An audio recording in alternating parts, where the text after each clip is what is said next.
to Jordan's Journal. I'm Representative Jordan, and today I have a special guest. It's Charleen Aina.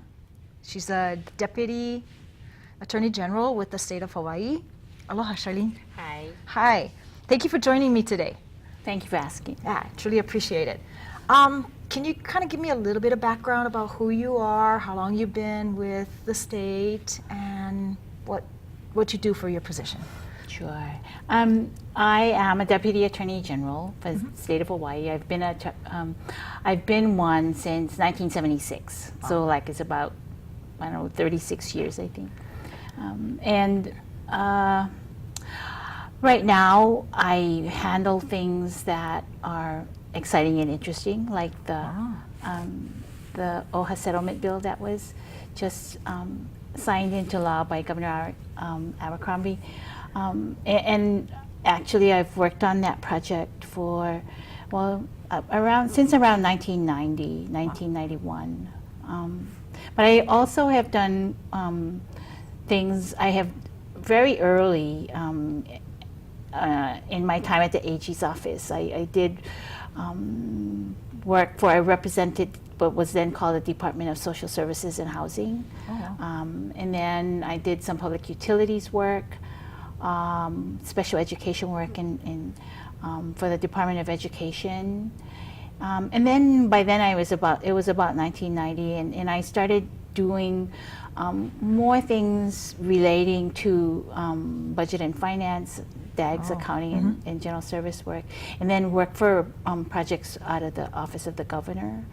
And that's basically how I came to to know this, to know Act 304 and about OHA's share of the ceded land revenues. Oh yeah, I mean, yeah. When I got to meet you, I was like, your vast knowledge of this. Well, if you're at the same, you do the same thing for like 20 some years, I think it just sort of sticks to you. Yeah, I'm sure. Yeah, I was, I'm a new kid at this, and I do know some of the issues with it, but not all of it. So when I met you, I was like, wow, you got some depth in this knowledge, and it was pretty good. It was really interesting. So can we get a little bit of the history of maybe what happened back in the history of I think to understand the settlement, you do have to go all the way back to 1978, when we had our last constitutional convention. And it was at that convention that Article 12 was added to the Constitution to include not just the part about the Hawaiian homelands, but to create OHA, the Office of Hawaiian Affairs, and to basically implement what actually is part of our Admission Act at statehood. I mean, when we became a state, the Admission Act included a section, it's called Section 5, and it described how the United States would give back to the state of Hawaii at the time of admission all the lands that had been transferred from the Republic of Hawaii at annexation in 1898. It would give back the lands that had been transferred to the United States at annexation. It wasn't all of the land. Obviously, things happened to the land in that 100 years, but I'm sorry, not 100 years, but almost 60 years.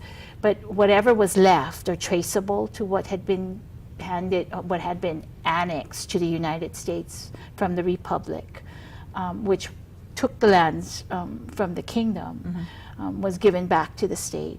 And Section 5 of the Admission Act describes that these lands are to be used for 5 purposes. Okay. The first purpose is for education. The second purpose is to better the conditions of Native Hawaiians. And then there are 3 other purposes that have to do with using the lands or the money that the lands generate for public improvements like parks and for the land under the state capitol and those kinds of government buildings and programs. But anyway, so in 1978, what the CONCON did was to focus on the second purpose, because up until that time, the ceded lands were used principally for, the money from the ceded lands were used principally for education. Oh, okay. And so at the CONCON, then the Committee on Hawaiian Affairs which was chaired by Frenchie DeSoto. And the young activists, if you will, including people like Governor Waihee, several members of the legislature. They're not in the legislature at the moment, but back then, or right after that, became legislators. They pushed to establish the Office of Hawaiian Affairs so that they could be the, if you will, the line agency for bettering the conditions of Native Hawaiians. And what they included was the Section 6 of Article 12, which says that the legislature shall provide a portion of the income and proceeds from the ceded lands to the Office of Hawaiian Affairs so that they could better the conditions of Native Hawaiians. And so that's how we start out. And then after the CON, that language wasn't specific enough. So the legislature enacted Chapter 10 of the Hawaii Revised Statutes. And it determined after 2 years, like it took them 2 sessions to come to agreement that the way to define what the share was to say that 20% of the income and proceeds would be used by OHA to better the conditions. So from about 1980 until 1983, for sure, that's what happened. And then basically, most of the lands were under the management of DLNR. So 20% of the rents from the ceded lands were handed over to OHA. But OHA looked at that and said, you know, there's more land than just the land at DLNR. And so they sued. And they sued the state in OHA versus Yamasaki. Now, and then in that lawsuit, or in that case, the Hawaii Supreme Court said to the legislature, you weren't specific enough. And so we cannot enforce, or we cannot give OHA the relief that it asks for, which is more of the proceeds and income from the ceded lands. So essentially, from 1987, when the Yamasaki decision came out, until 1990, members of the Waihee administration and trustees from the Office of Hawaiian Affairs would meet regularly. I was not part of any of that, but I understand that they would meet almost at least once a week, and they would begin with a stew supper. And then they would talk about how to be more specific about where and which money should go to OHA, should be subject to the 20%. Wow. And then in 1990, they came to agreement. They went to the legislature together, the governor and the trustees, and the legislature passed Act 304. And Act 304 talks about how 20% of the proprietary income, which included at the time, and the administration and OHA had agreed that that would be proprietary income included, for instance, monies generated at the airports from ceded lands, monies generated at the harbors from ceded lands, and then different places like the parking spaces at Iolani Palace was one of the other areas, and of course all the lands that were leased by DLNR, and then, but they did, at the end of their discussions in 1990, they did not come to agreement about at least 4 things, and those 4 things, well, at this point 3 things are left, but those 3 things are what this bill that the governor just signed into law finally resolves. When they agreed to disagree as to whether any portion of the patient service revenue should be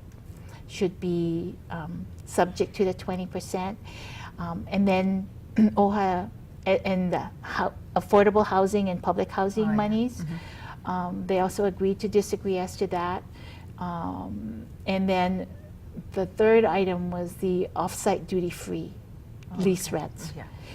So they agreed to disagree in 1990, and then OHA brought the 1993 lawsuit that we know of as OHA 1.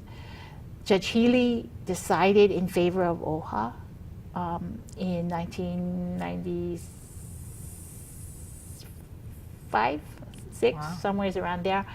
And then the state appealed and the decision, because as was the situation in 1990, both sides disagreed, Yeah. and so it was understood that only the Supreme Court could decide it. ruling. So it was taken to the Supreme Court. And then in 2001, the Supreme Court said, again, what the Supreme Court said was, the law that was passed in 1990 included a provision that said if there was ever a time when the federal law and the state law on relating to the ceded lands would conflict, then the law would be essentially repealed.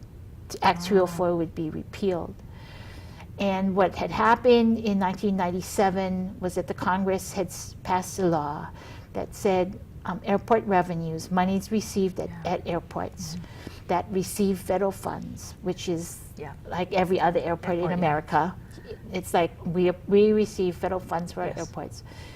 Congress said that in any instance where airports revenue, well, no airport revenues could be given to Native people, was paid over to Native people, and because a portion, 20% of monies collected at all the, well, at Honolulu International, and certainly Molokai, and portions of Hilo, and were on ceded lands, and were going to get sent to OHA. The Supreme Court of Hawaii said the law had to be repealed because that's what it said it was to happen whenever there was a conflict between the two terms. And so we were left with no law again.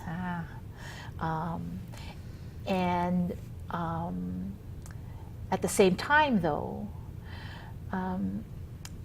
Governor Lingle in 2002 agreed that we would maintain what we had been paying to OHA under Act 304, because it was clear to the executive branch that what we had been paying, aside from these disputed things, really should be paid over under the Constitution.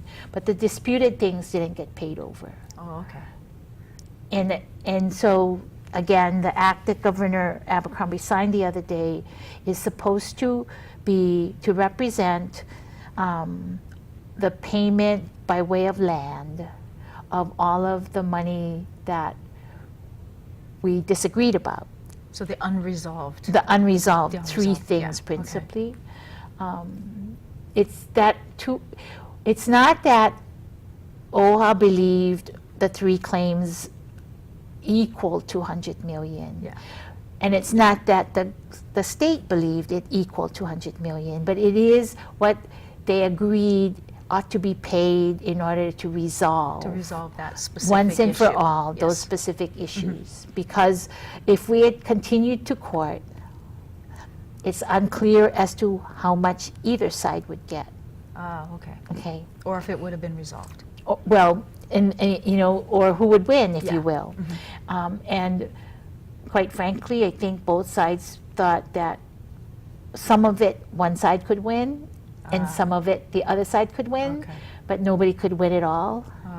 And I mean, and that's why you have compromises when you have claims. So technically, this was kind of like a compromise between the different parties. Right. And they put it out there saying, okay, well, we understand the state, we have a debt. That's what OHA said. You have a debt. And the state said, we don't agree that we owe.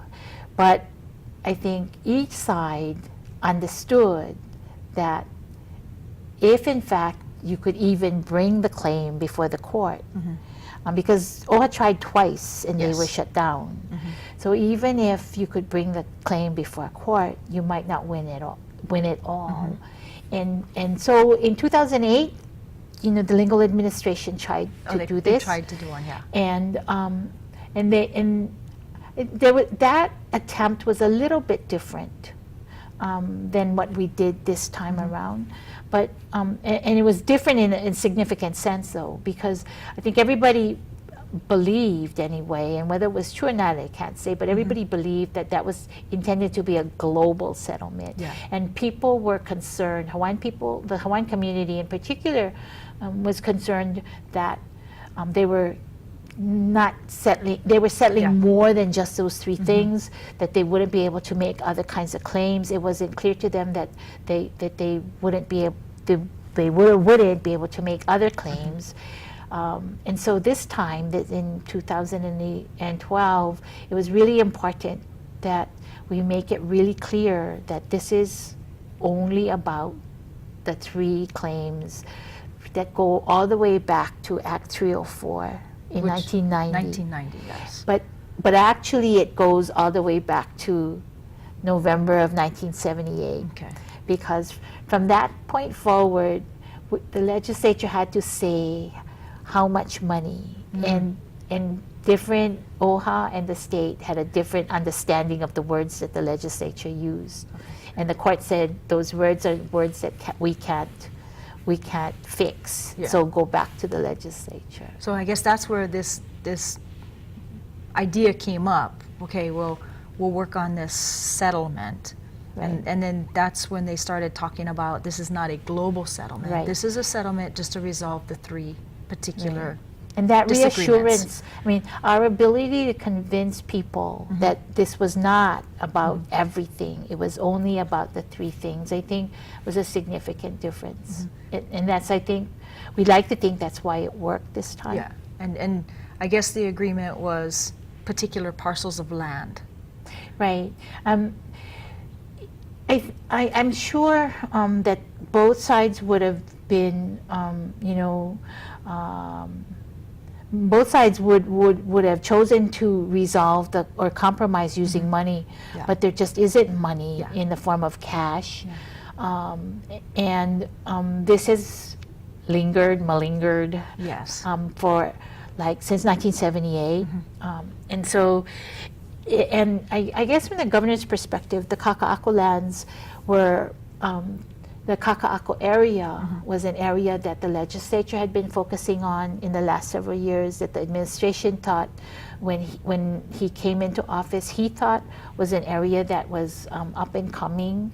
And so, I mean, every time I've heard him speak about it, he's tried to say these are lands that have potential, and so Future potential. right. And so, yes. These, even if an appraiser would say they're only worth $200 million, that the potential is on top of that. Because it's in the area that the rest of the community is interested in using and building up. That there's this additional intangible value. And so those lands were offered. In some ways, it was convenient because they're all in the same place. And they use the word contiguous. Contiguous, and they're not. Not all of joined, them are, but they certainly are in the same, what you would think of as the same place. Or this like is Kakaako Makai. Or, but most are contiguous in that they touch against each other, like all the ones along the Kewalo Basin shoreline. There's about 6 parcels along just along the ever side of Kewalo Basin, touching the water. And then on the Ala Moana side across the street from Fisherman's Wharf, the A-Freeze building, except for the road between, they're contiguous that way. And then next to the medical school is what they call the piano lot. That one is, that's nearby. But they're all part of Kakaako Makai, which for planning purposes is thought of as a single area. And so, I think that's good.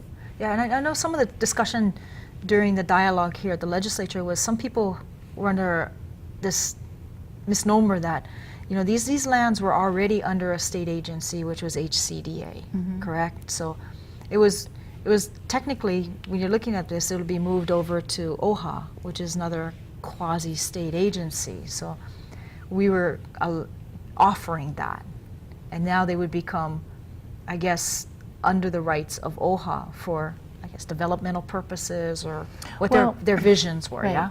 Because I mean, OHA by statute is, and in the Constitution as well, they have the responsibility and the authority to manage lands that they receive for the betterment of the conditions of Native Hawaiians. And so they have, the laws require them to hold title and to manage it, and they have trust obligation so that they're used only for the bettering the condition of Native Hawaiians. And so HCDA has a distinct purpose, separate from the LNR, for instance. They have the responsibility to develop the Kakaako area, Makai and Mauka, for enhancing the economics of the area of the state. But I think the thinking was that OHA could do the same thing with the same land. For the benefit of the general community as well as the Hawaiian community, in the sense that it would generate revenue for the trust, and then, but it would still be planning in conjunction with and only with the approval of HCDA, because they're to be treated like any other landowner. So they have to apply. Oh, so they still have and to master do the planning. They have to do that. At the same time, though, but that was what HCDA was required to do as well when they held the land. So it seemed like a kind of a good fit. Right. You know, OHA kind of fit this profile that they could hold the title to the properties and develop them for their purpose, just like HCDA had for their purpose. But my understanding is that, you know, it's not all, OHA's thinking is not, at least from what I've heard in all of the meetings and the hearings that I've attended, OHA's purpose is to generate revenue for the trust, but it's also to provide the foothold, if you will, in anticipation of recognition. Yes.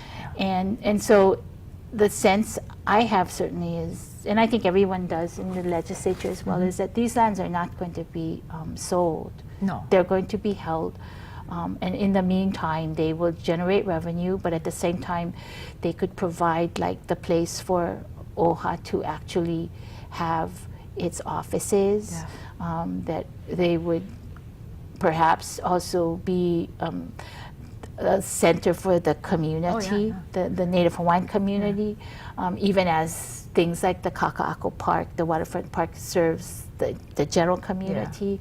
That close by you would have, you know, this kind of footing for the Native Hawaiian community, an actual concrete place that you could say is the Native Hawaiian Native community. Hawaiian, I mean, and you know, maybe as close as you can get to what Native Americans would call Indian country. I mean, but it's not Indian country. I mean, you know, that's a term that's a federal term, but it analogous in that you have a sense of place. Yeah, it could. You can start this. I mean, there was so many different things that could blossom out of this potential, you know, offering, which did.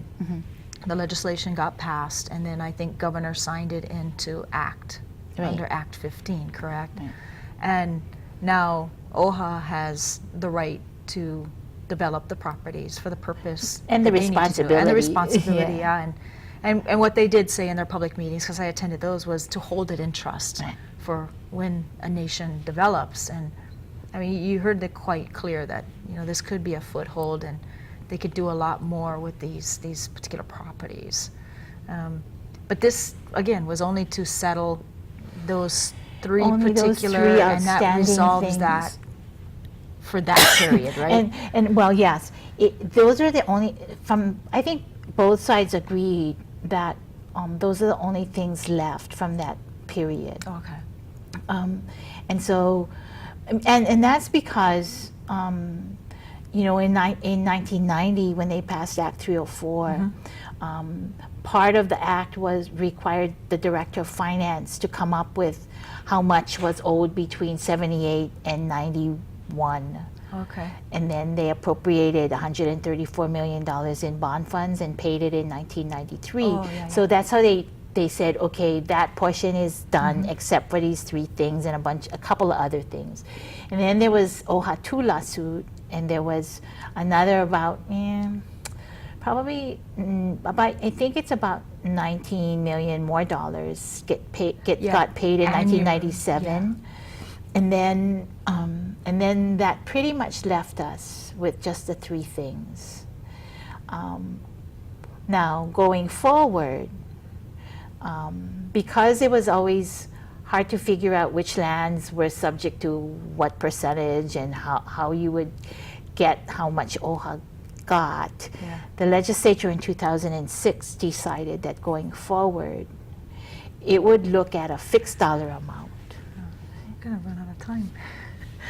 You know what? We're gonna run out of time. We are? Yeah, we are. See, these things go rather quickly. Maybe we can continue our discussion.